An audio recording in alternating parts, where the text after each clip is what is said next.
He began to think again. He did not hate his persecutor, but the grimness of Mars was in him. He fought the war of all which was old and primitive and lost in its own dreams against the alien and the desecrator.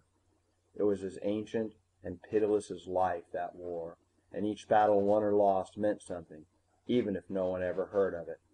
"You do not fight alone," whispered the desert. "You fight for all Mars, and we are with you." Something moved in the darkness, a tiny warm form running across his hand, a little feathered mouse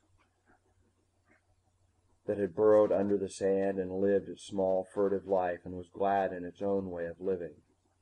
But it was a part of the world, and Mars has no pity in its voice.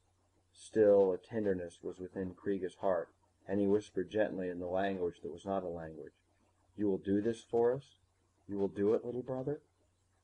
Riordan was too tired to sleep well. He had lain awake for a long time thinking, and that is not good for a man alone in the Martian hills. So now the rockhound was dead too. It didn't matter. The owlie wouldn't escape. But somehow the incident brought home to him the immensity and the age and the loneliness of the desert. It whispered to him. The brush rustled and something wailed in the darkness, and the wind blew with a wild, mournful sound over faintly starlit cliffs, and it was as if they all somehow had a voice, as if the whole world muttered and threatened him in the night.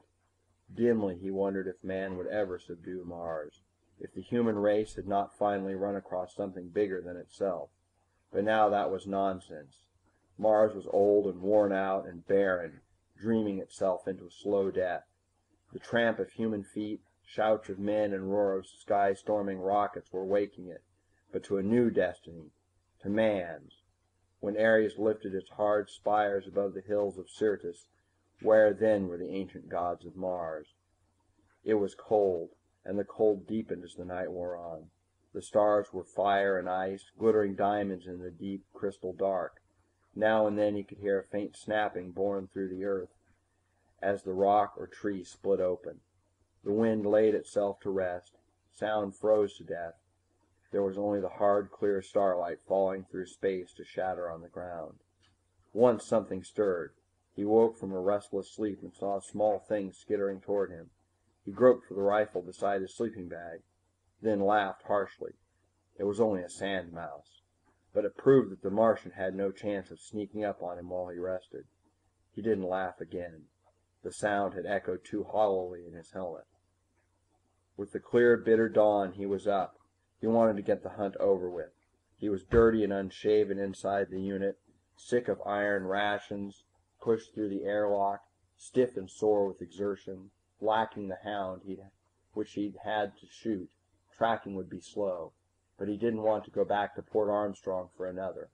No, hell take that Martian. He'd have the devil's skin soon. Breakfast and a little moving made him feel better. He looked with a practiced eye for the Martian's trail. There was sand and brush over everything. Even the rocks had a thin coating of their own erosion. The owlie couldn't cover his tracks perfectly if he tried. It would slow him down too much. Riordan fell into a steady jog. Noon found him on higher ground, rough hills with gaunt needles of rock reaching yards into the sky.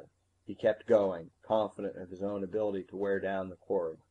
He'd run deer to earth back home, day after day until the animal's heart broke and it waited, quivering, for him to come.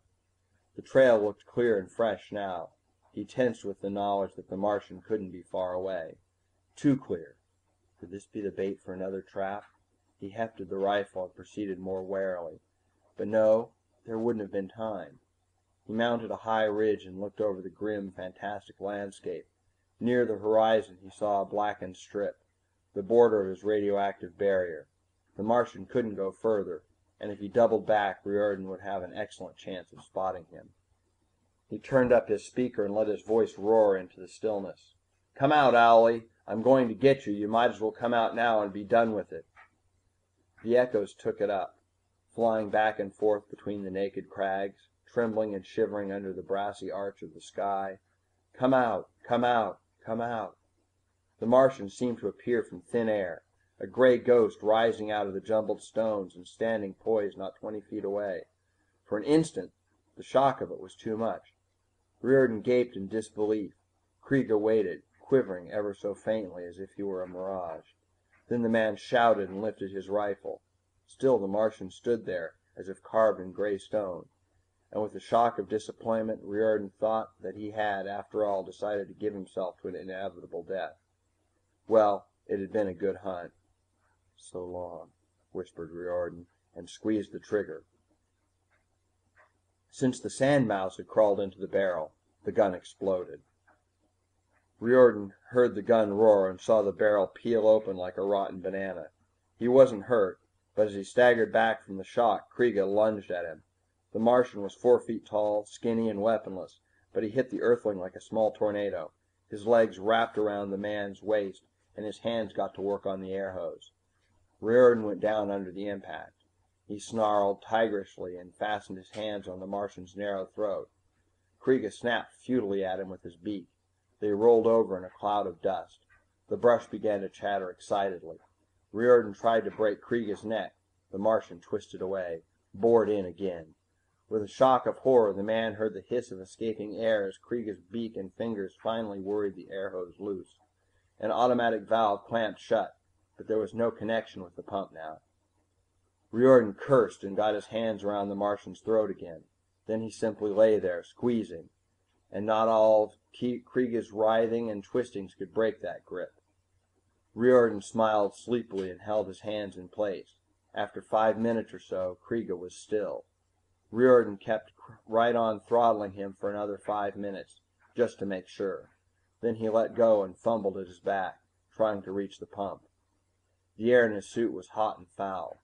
He couldn't quite reach around to connect the hose to the pump. Poor design, he thought vaguely, but then these air suits weren't meant for battle armor. He looked at the slight, silent form of the Martian. A faint breeze ruffled the gray feathers. What a fighter the little guy had been. He'd been the pride of a trophy room back on Earth. Let's see now. He unrolled his sleeping bag and spread it carefully out. He'd never make it to the rocket with what little air he had, so it was necessary to get the suspend sign into his suit. But he'd have to get inside the bag, lest the nights freeze his blood solid.